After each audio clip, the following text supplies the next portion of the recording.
Hello coach, quelle est la particularité des temps continus en anglais?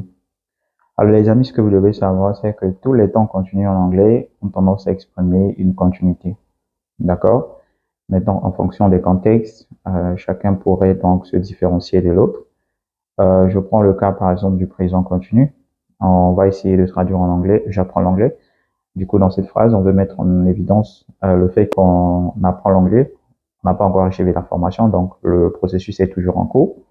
Et donc, en anglais, je dirais I am learning English. Alright, I'm learning English. Par contre, si je dois dire j'apprends l'anglais il y a de cela 2 ans, je vais mettre en évidence le temps écoulé d'une action en cours. D'accord? Là, on va plus utiliser le présent continu, on va utiliser plutôt le present perfect continuous en disant I have been learning English for 2 years. Alright? I have been learning English for 2 years. Donc, on voit que dans les deux cas, c'est qu'on veut mettre en évidence une action en cours.